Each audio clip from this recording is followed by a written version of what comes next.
हरि ओम। इदं राष्ट्राय इदन्न मम। पथिक संदेश लेख पाठन पथिक संदेश पत्रिका के लेख पाठन अभियान में आप लोगों का पुनः स्वागत है। आज हम जिस लेख की चर्चा करने वाले हैं वह इस बार के अंक में विशेष तौर पर प्रकाशित किया गया है, वह है वंदे मातरम। वंदे मातरम भारत की स्वतंत्रता का एक ऐसा गीत था, ऐसा जो ऐसी कृति थी जिसने भारत की स्वतंत्रता के लिए भारत के जनमानस में एक अद्वितीय साहस उत्पन्न कर दिया था। पथिक संदेश पत्रिका ने वंदे मातरम की रचना के 150वीं जयंती पर एक विशेष लेख छापा हुआ है, उसका अध्ययन करेंगे। पहले अध्ययन करते हैं, तत्पश्चात उस पर और बातचीत करेंगे। पत्रिका के स्तंभ 150वीं जयंती में लिखते हैं, वंदे मातरम राष्ट्रभाव का अमर स्वर। वंदे मातरम भारत की चेतना का अमर उद्घोष, वह स्वर, वह गीत जो स्वतंत्रता समर की आवाज़ बना, चाहे वह जनजातीय आंदोलन हो या किसान या गांधीवादी आंदोलन। वंदे मातरम की रचना बंकिम चंद्र चट्टोपाध्याय ने की, जिसका प्रकाशन 1882 में आनंद मठ उपन्यास में हुआ और शीघ्र ही यह भारत के जागरण का मंत्र बन गया। वर्ष 1901 के कलकत्ता कांग्रेस अधिवेशन में दक्षिण रंजन सेन ने जब पियानो की धुन पर यह भजन गाया, इसके बाद महात्मा गांधी ने ओपिनियन पत्रिका में यह प्रस्ताव रखा कि वंदे मातरम को भारत का राष्ट्रगान घोषित किया जाए। असहयोग, सविनय अवज्ञा, नमक सत्याग्रह, भारत छोड़ो आंदोलन, हर सत्याग्रही के होठों पर यही स्वर था। यही गीत उन बलिदानियों की अंतिम पुकार बना जिन्होंने फांसी के फंदे को चूमा। राम प्रसाद बिस्मिल, खुदीराम बोस, अशफाकुल्ला खां, सुखदेव, भगत सिंह, राजगुरु और अनगिनत अनाम क्रांतिकारी। राष्ट्रभाव से राष्ट्रगीत तक 24 पंक्तियों के इस छंद का पहला छंद मातृभूमि की प्राकृतिक गरिमा, सौंदर्य और समृद्धि का बखान करता है। दूसरे छंद में कवि ने मातृभूमि को सशक्त माता के रूप में चित्रित किया है और अपनी 7 करोड़ संतानों की सामूहिक शक्ति से शत्रुओं का संहार करती है, ऐसा बताया है। तीसरे और चौथे छंद में देवी माँ की तुलना दुर्गा, लक्ष्मी और सरस्वती से की गई है, जो शक्ति, संपदा और ज्ञान की प्रतीक हैं। इस प्रकार बंकिम चंद्र ने भारत माता को न केवल भूमि के रूप में बल्कि नैतिक और आध्यात्मिक शक्ति के रूप में चित्रित किया। 1896 में भारतीय राष्ट्रीय कांग्रेस के कलकत्ता अधिवेशन में रविंद्रनाथ ठाकुर ने सर्वप्रथम वंदे मातरम को गाया। इस अधिवेशन की अध्यक्षता एक मुस्लिम नेता रहीमतुल्ला मोहम्मद सयानी ने की थी। इस गीत की प्रतिध्वनि दक्षिण तक पहुंची। तमिल कवि सुब्रमण्यम भारती ने इसे तमिल में गाया और पंतलु ने इसे तेलुगु में रूपांतरित किया। परंतु दुखद यह है कि समय के साथ राजनीति ने इस गीत को तुष्टीकरण राग में बदल दिया। कांग्रेस के काकीनाडा अधिवेशन में जब प्रसिद्ध संगीतज्ञ पंडित विष्णु दिगंबर पलुस्कर ने वंदे मातरम का गायन आरंभ किया तो अध्यक्ष मौलाना मोहम्मद जौहर अली ने आपत्ति जताई। साल 1906 में मुस्लिम लीग के गठन के साथ ही यह विरोध संगठित रूप से होने लगा और कहा कि यह गीत एकेश्वरवाद के सिद्धांत के विपरीत है। मौलाना आज़ाद ने यह मध्य मार्ग सुझाया कि गीत के पहले 2 पद पूर्णतः सांस्कृतिक और भौतिक वर्णन है, इन्हें राष्ट्रीय गीत के रूप में स्वीकार किया जा सकता है। 1937 में कांग्रेस ने आधिकारिक निर्णय लिया कि केवल पहले 2 पद ही राष्ट्रगीत के रूप में मान्य होंगे। अब जिनका विरोध चल रहा था उनके बारे में वास्तविकता क्या है? मुस्लिम देशों में राष्ट्र प्रतीक, जो एकेश्वरवाद और अन्य अन्य सिद्धांतों के आधार पर इसका विरोध किया गया, उसकी वास्तविकता क्या है?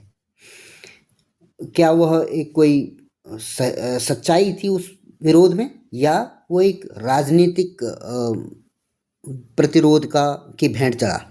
मुस्लिम देशों में राष्ट्र प्रतीक, इंडोनेशिया विश्व का सबसे बड़ा मुस्लिम देश है, 87% आबादी के साथ यह सबसे बड़ा मुस्लिम देश है। इनका राष्ट्रीय प्रतीक गरुड़ पंचशील है एवं उनकी मुद्रा नोटों पर गणेश की छवि है, और सरकार द्वारा रामायण महोत्सव हर वर्ष मनाया जाता है। आजकल भारत में तुर्की के प्रति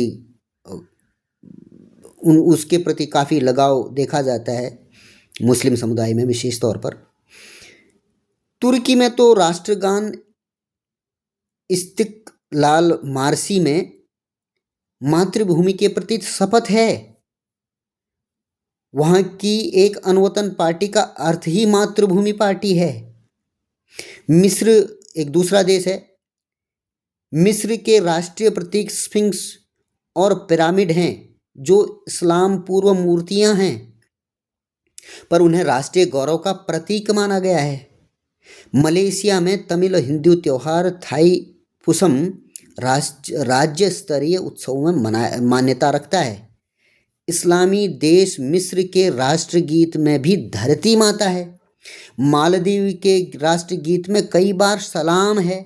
जॉर्डन में बादशाह को सलाम है। विभिन्न देशों जैसे चीन एवं रूस, जर्मनी आदि अपने देश को मातृभूमि या पितृभूमि कहते ही हैं। अर्थात ये जो कहने वाली बात है कि हम इसमें ये पंक्तियां हैं, वो पंक्तियां हैं जिनका हमारी मान्यता से भिन्न खाती हैं, उन देशों में भी मातृभूमि को वंदनीय कहा गया है। अब आगे की बात आई, संविधान सभा में जो बहस हुई उसकी चर्चा है। संविधान सभा में भी अनेक सदस्य चाहते थे कि वंदे मातरम को राष्ट्रगान बनाया जाए, लेकिन विवाद की स्थिति को देखते हुए मध्य मार्ग को अपनाया गया और 24 जनवरी 1950 डॉक्टर राजेंद्र प्रसाद ने संविधान सभा में घोषणा की कि जन गण मन भारत का राष्ट्रगान होगा।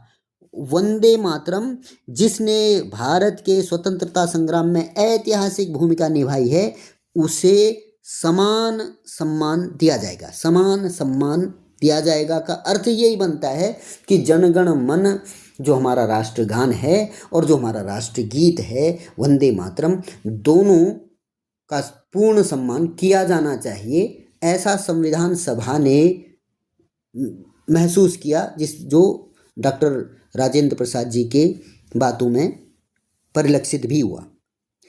अब आई कि भारत में वास्तव में दिक्कतें कहाँ से शुरू हुई। 42वें संविधान संशोधन में भी नहीं मिला सम्मान।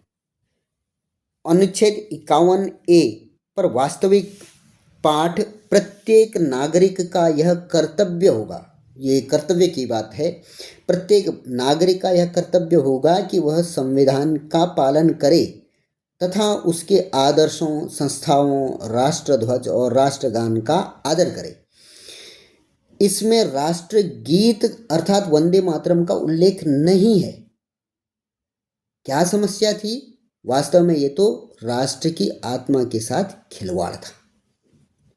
इस एक पंक्ति में राष्ट्रगान के साथ राष्ट्रध्वज, राष्ट्रगान, राष्ट्रगीत भी होना चाहिए था, वो राष्ट्रगीत नहीं रखा गया। चलो, ये एक राजनीतिक कोई मजबूरी रही होगी उस समय। अगला स्तंभ लिखता है कि अपूर्व योगदान पर सम्मान अधूरा सम्मान। महात्मा गांधी ने कहा, इस गीत ने लाखों को मृत्यु से नहीं निर्भयता से जोड़ा है। जो हमारा वंदे मातरम गीत है, इस गीत ने लाखों को मृत्यु से नहीं निर्भयता से जोड़ा है। लेकिन विडंबना यह रही कि जिस गीत ने आज़ादी को जन्म दिया, उसे आज़ाद भारत में कानूनी दर्जा नहीं मिला।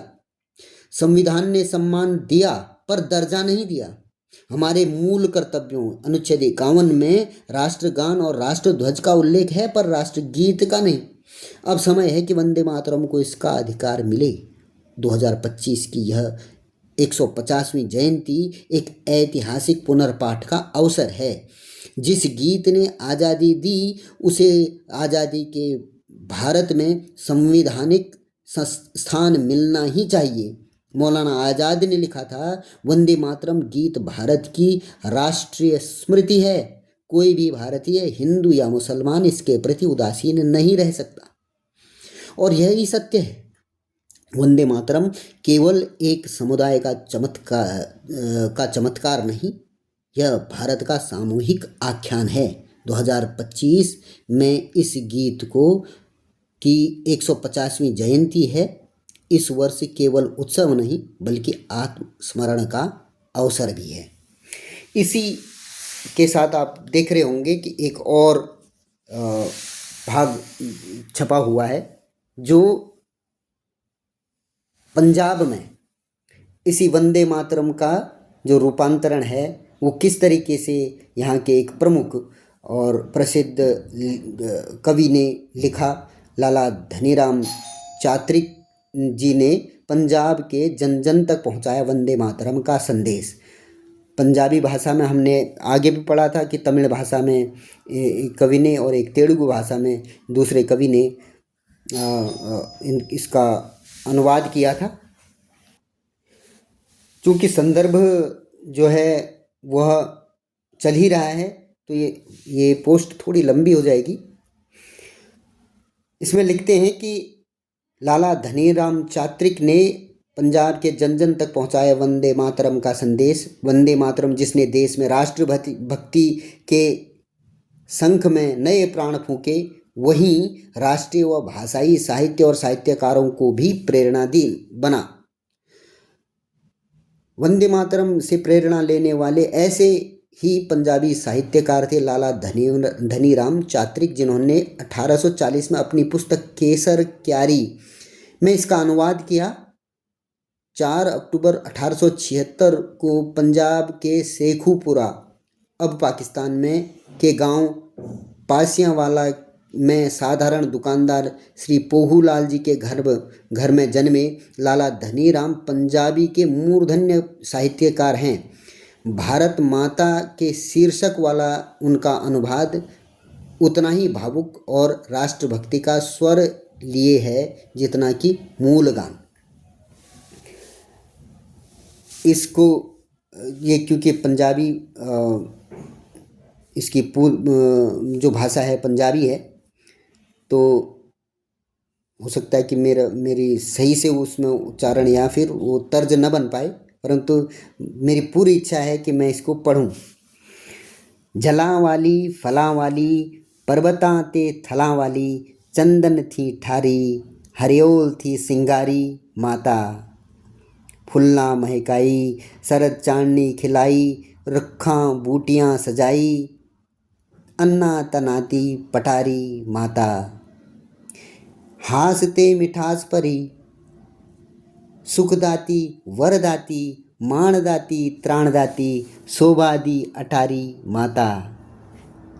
35 करोड़ कंठों किलकारिणी, 70 करोड़ बाहुबल तारिणी, हे भारत प्यारी माता।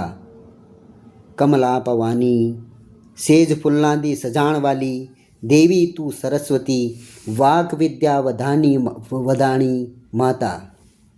पूजणा दी लद्दी तू अनूप रूप लक्ष्मी दा, चोलियां सिंगारी उच्चे पर्वतां दी राणी माता। जलां परी थलां परी, जोधियां ते दलां परी, लाज परी तेज परी, शोभा शान पाणी माता। बार बार नमस्कार भारत भवानी तैनू, हरी परी ठंडी ठरी, बरकतां वसाणी माता। एडे इकबाल बलकार परवार वाली, किंज तैनू मन्ने अबला निमाणी माता। वैरी दल चीर चीर सुलटनी, तू वीर काली। तुएं मेरी लाज धर्म विद्या बचाणी माता, सीने सत्कार तेरा प्राणा नू आधार तेरा, जीवे तेरी वाणी माता, जस होवे मंदिरें ते गणा ते निशान जुल्ले, दसे हथियारी सजी हिंद राज रानी माता। ऐसे शब्दों के धनी धनीराम चात्रिक जी और मूल जो संस्कृत वाला राष्ट्रगीत लिखा जिन्होंने कविवर बंकिम चंद्र चटर्जी को बारंबार नमस्कार, भावभीनी श्रद्धांजलि। जय जय श्री राम।